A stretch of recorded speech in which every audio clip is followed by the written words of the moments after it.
que embora também professasse a crença no pré-milenismo, ou seja, do milênio futuro, né, do futurismo em relação ao milênio, discordava de muitos aspectos do pré-tribulacionismo. Veja que, da mesma forma como o amilenismo surge como um protesto ao quiliasmo primitivo, que era o pré-milenismo primitivo, né, o amilenismo surgiu como protesto, movimento de protesto, ele surgiu como um antiquiliasmo, e depois ele lança a proposta amilenista sistematizada, né, principalmente por Agostinho de Hipona e por Orígenes, tá ok?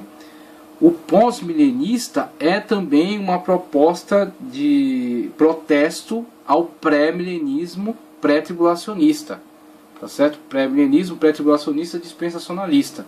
O pós-milenismo, o pós-tribulacionismo não concorda com muitos dos pontos de vista pré-tribulacionista, tá certo? Não concorda, por isso lança sua própria proposta, tá certo? Sua própria proposta. Proposta pós-tribulacionista, pré-milenista, né? Como o pré-tribulacionista, pré-milenista também, só que não pré-tribulacionista.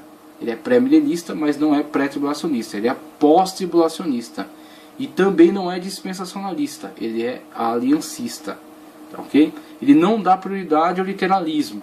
Ele lança a mão muitas das vezes da alegorização, da chamada interpretação espiritualizada.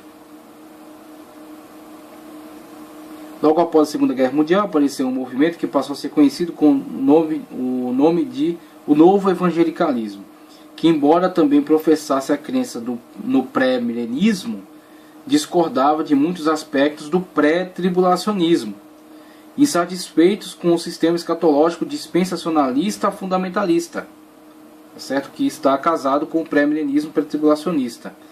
Eles fizeram muitas críticas em vários pontos desse sistema, principalmente no que tange ao estado da igreja durante a Grande Tribulação.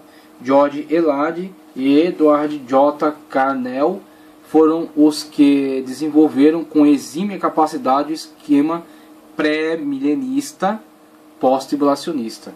Doutrina do pós-tribulacionismo, conforme a gente pode também pontuar aqui, a doutrina do pós-tribulacionismo, onde a igreja estará na hora da tribulação, é o grande diferencial do pós-tribulacionismo para os pontos de vista tribulacionistas.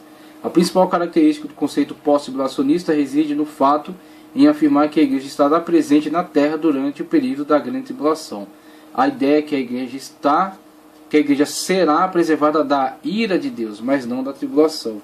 Os intérpretes pós-tribulacionistas concordam que a igreja sempre passou por tribulação, portanto não misturam uma coisa com a outra, mas eles argumentam que a mesma palavra usada para indicar os processos de tribulações circunstanciais da igreja é o mesmo usado em Mateus 24, 21, empregada para descrever a grande tribulação, e perguntam: que diferença existe entre as tribulações circunstanciais que os crentes passam e a grande tribulação, se não apenas a sua intensificação? Tribulação é tribulação. A única diferença entre uma e outra é que as tribulações circunstanciais são apenas locais e a grande tribulação será universal. As tribulações circunstanciais são mais atenuantes, enquanto a grande tribulação será de uma intensidade nunca vista antes. Então, onde está a diferença, se não apenas em densidade, né? Tendo em vista que o tipo é o mesmo. Se Cristo não livrou a igreja das tribulações circunstanciais, ela tem passado em tantos períodos de sua existência, por que a livraria da grande tribulação? Quanto a isso, Jesus disse: no mundo tereis aflições, mas tende bom ânimo, eu venci o mundo. Então temos aí a defesa pós-tribulacionista. O pós-tribulacionista diz: a verdade, a igreja sempre tem passado por tribulações circunstanciais.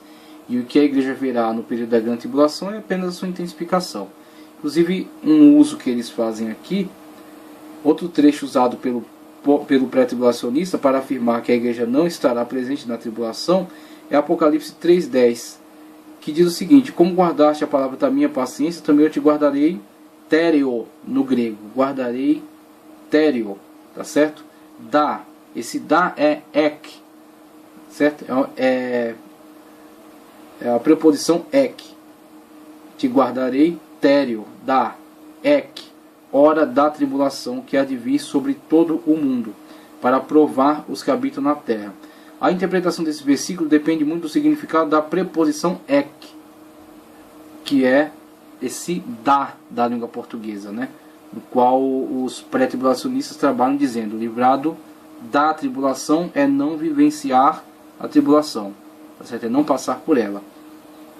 Tendo em vista que a preposição ek traz a ideia de sair de dentro, ou seja, passou e saiu. Sair de dentro. Traz a ideia de sair de dentro. Logo, então, só pode sair de dentro quem está dentro. Outra questão é o verbo tério, que em sua forma original, na língua grega, significa guardar de algum perigo. Em todo o Novo Testamento só existe outro trecho onde encontramos este verbo. É em João 17,15, onde Jesus disse: não peço que os tire airo do ek, do mundo, de dentro dele, né? Mas que os guarde, tério, do mal.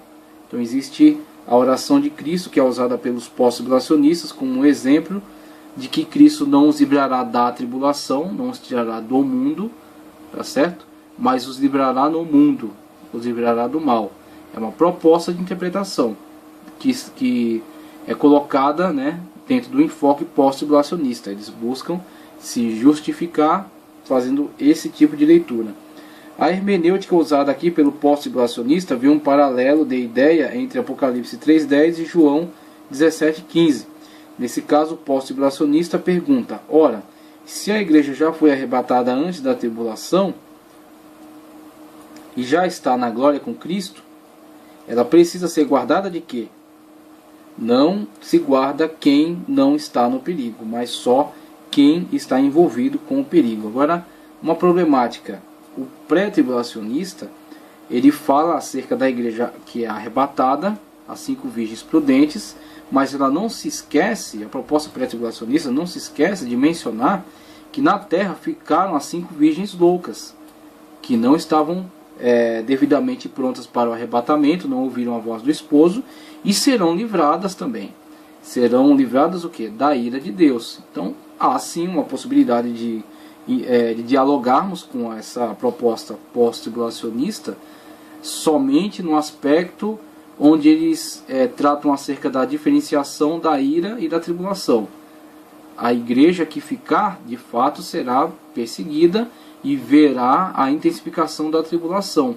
E também, de fato, será livrada da ira de Deus. A ira de Deus não é sobre a igreja que ficou do arrebatamento, tá certo? Que será, que foi descrita, por exemplo, quando tratamos acerca das primícias, da colheita, que é o arrebatamento, a igreja que será colhida da terra, os rabiscos, tá certo?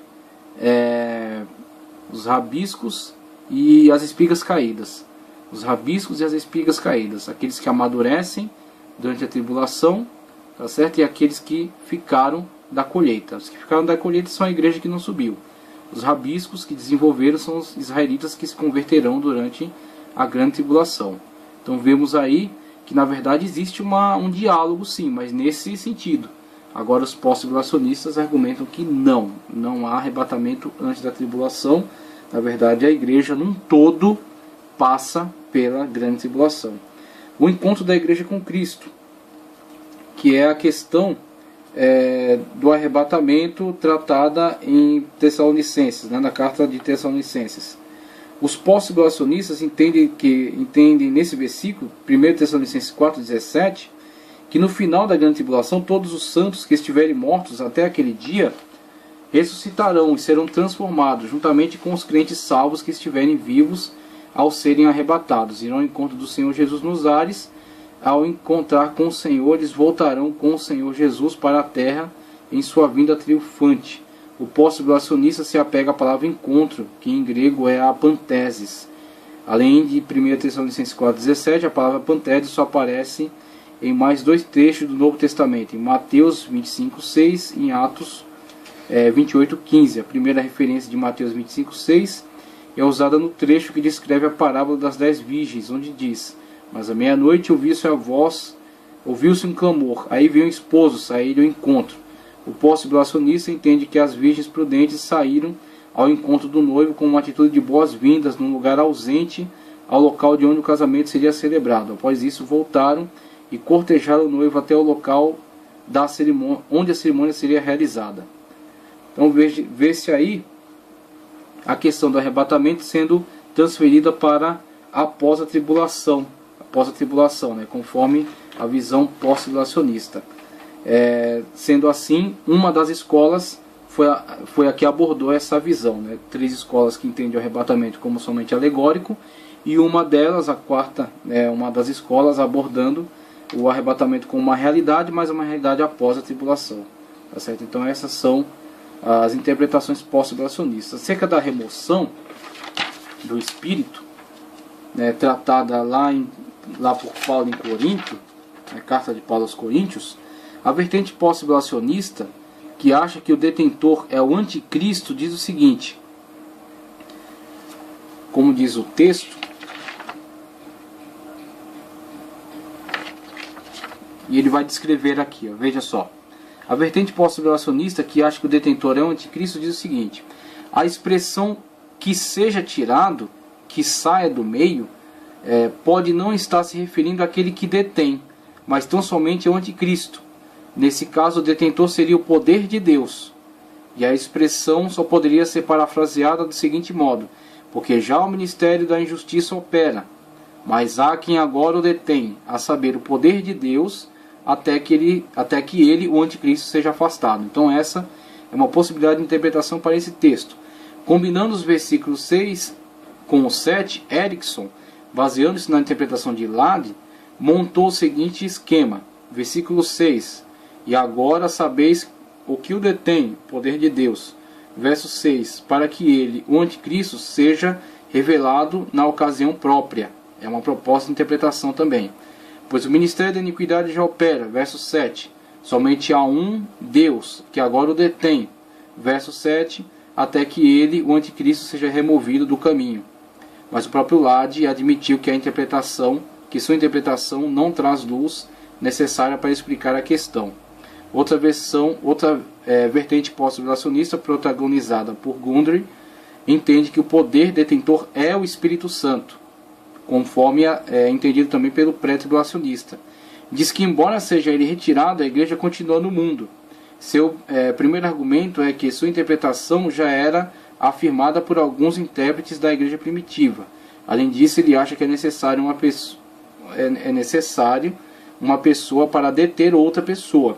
Acrescentando a isso, ele acha que, se mudarmos a expressão neutra, o que o detém, do grego to katekon, para o gênero masculino, aquele que detém, rokatekon, fica mais fácil para entendermos a ideia do apóstolo Paulo, visto que a expressão de Paulo no verso 6, ao que detém, é neutra, e a palavra pneuma, espírito, em grego, é um vocábulo neutro. E depois, no verso 7, se referiu àquele que detém, como sendo masculino, visto que o Espírito Santo possui personalidade. O pós-tribulacionista diz que a exegese pré-tribulacionista, na interpretação desse texto, não prevalece, porque não combina com o contexto distante e imediato. O contexto desse texto é Marcos 13:11, onde dá a entender que a duração da tribulação, que durante a tribulação o Espírito Santo, em vez de ser removido a princípio, estará presente, dando poder à igreja para evangelizar o mundo. Nesse período, através da tribulação, que também é chamada de provação, a igreja será purificada de todas as suas impurezas atuais. Portanto, fará o trabalho de evangelização com maior qualidade, produzindo mais do que agora produz. Tá certo? É fato notório que em épocas de perseguição a igreja tem sido mais pura, mais unida e mais amorosa. Então, temos aí a diferenciação com relação àquilo que Paulo fala, que o iníquo se manifestará quando for afastado daquele que o detém. Mas podemos dizer também que o pré-tribulacionista diz: será afastado, ou seja, aquele que o detém. Quem detém? O Espírito Santo que detém o anticristo. Quando ele foi afastado, se manifestará o iníquo. O Espírito Santo é afastado com a igreja que é arrebatada. Mas podemos dizer que o Espírito Santo também está presente com a igreja que fica, da mesma forma como estava presente no Antigo Testamento. Não em plenitude, mas sobre aqueles que fazem a obra durante a grande tribulação. a igreja, que não subiu no arrebatamento, mas que se converterá e realizará uma grande obra de evangelização, mesmo sendo perseguida. E sobre Israel, que se converterá durante o período de grande tribulação e também trabalhará para Cristo. Pessoal, na continuidade de nossa matéria de escatologia,